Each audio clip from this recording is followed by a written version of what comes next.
Paano nga ba mag-apply dito sa USA? Para makapag-apply bilang J1 teacher dito sa USA, meron tayong tinatawag na placement program and self-placement program. Kapag sinabing placement program, ito yung kailangan mong mag-apply sa mga visa sponsors na kung saan meron silang mga partners na mga school dito sa USA. And ang kagandahan sa placement program, sila ang sasagot ng iyong placement fee. Madalas, ang placement fee ay umaabot ng 170,000 to 200,000 plus the insurance na umaabot hanggang 50,000 pesos. So all in all, ang placement fee ay umaabot ng 250,000. Ngayon, kung ikaw ay mag-a-apply at makuha sa placement program, sagot iyon lahat ng mga schools. Minsan, kasama rin ang plane ticket. At ang sagot mo na lang ay ang iyong show money at ang iyong VI interview fee. Kapag sinabi namang self-placement program, ito yung ikaw ang maghahanap ng mga schools dito sa USA at ipapasa mo ang iyong mga credentials at resume sa mga principals. And then, magsiset up sila ng interview. At kapag nagustuhan ka nila, ibibigay nila sa iyo agad ang official job letter, na kung saan ang official job letter ay ang iyong kailangan para isubmit naman ito sa iyong visa sponsor. At ang iyong visa sponsor, sila ang tutulong sa iyo para i-process ang iyong working visa or J1 visa. Ang J1 visa, ito yung work permit na ibibigay sa iyo ng iyong visa sponsor, na kung saan mayroon kang 3 to 5 years para magturo dito sa USA. At pagkatapos ng 3 to 5 years, required ka, kailangan mong bumalik sa Pilipinas para i-share ang iyong mga natutunang best practices na mayroon sila dito sa USA. Kaya nga tinawag itong Cultural Exchange Program. Kapag ang in-offer sa'yo naman ng school ay H-1B visa, ibig sabihin ito yung working visa. And madalas tumatagal ito hanggang 5 to 6 years. And ang kagandahan naman dito, pagkatapos ng 5 to 6 years, kailangan mo lamang i-renew ito. Ngayon, nasa caption ko ang mga iba't ibang visa sponsors na kung saan nag-cater sa mga J1 teachers para sa placement program. Ulitin ko lang, kapag sinabing placement program, wala itong placement fee dahil ang iyong host school ang magbabayad para sa'yo. Again, ang sagot mo na lang dito ay iyong plane ticket at ang iyong show money and VI interview fee sa US Embassy. Madalas ang mga visa sponsors na pinakamaganda para sa placement program ay ang EPI, GEC, ITES, FACES, or Participate Learning Visa Sponsor. Para naman sa self-placement program, ang pinakamaganda at pinakamabilis na magproseso sa mga requirements natin ay ang GEC. Although may kamahalan kasi umaabot ito ng 170,000 pesos plus your insurance 50,000 pesos. Umaabot yan ng 230 to 250,000 pesos.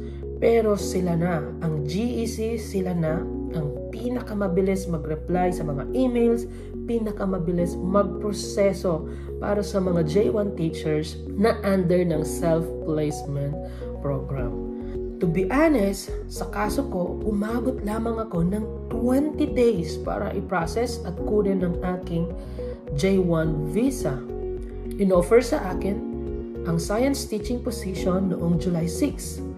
And then July 20, na-process ko na ang aking J1 visa.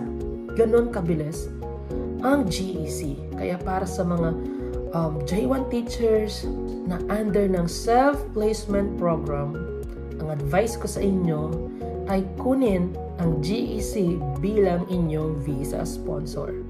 And pagdating naman sa mga schools, paghahanap sa mga schools, To be honest guys, kung mapapansin ninyo, yung mga placement program o yung mga visa sponsors under placement program, madalas ang kinikater nila ay mga public schools.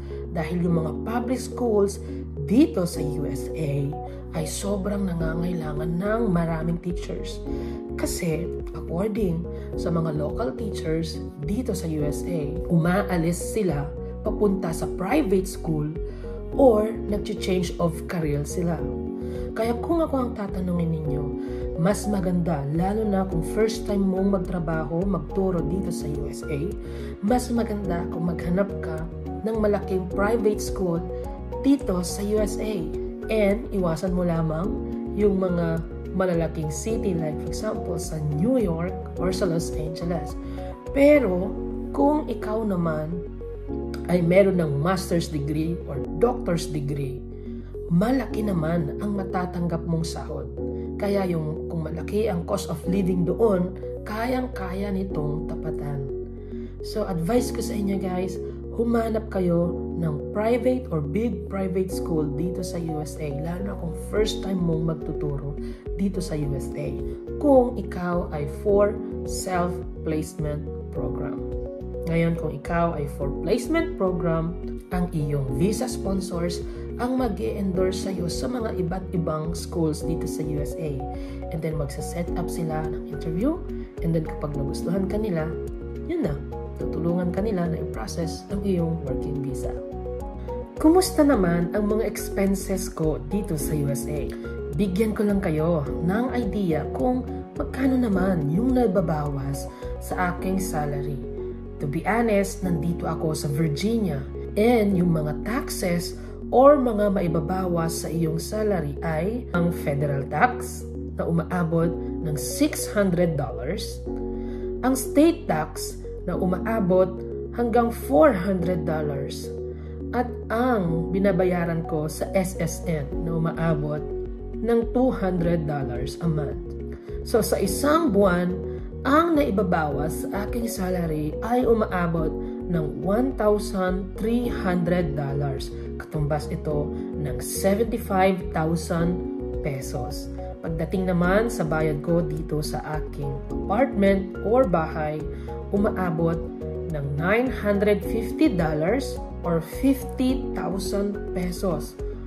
Pero ang kagandahan doon ay kasama na lahat-lahat. Kasama na yung electricity, kasama na yung tubig, and kompleto ng gamit dito sa aking tinahan. At ang kagandahan din, hindi ko na kailangan kumuha pa ng car or kotse kasi nga, nasa mismong city ako, mayroon silang free bus dito sa city kung nasaan ako. Lalo na kung ikaw ay may master's degree na or doctor's degree, aabot hanggang 2 million to more than 6 million pesos ang iyong annual salary. Huwag kang manghinayang sa mga nade-deduct sa iyong salary.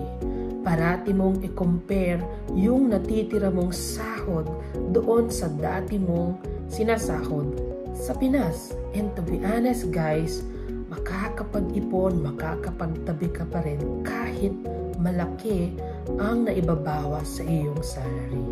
So be a J1 teacher now.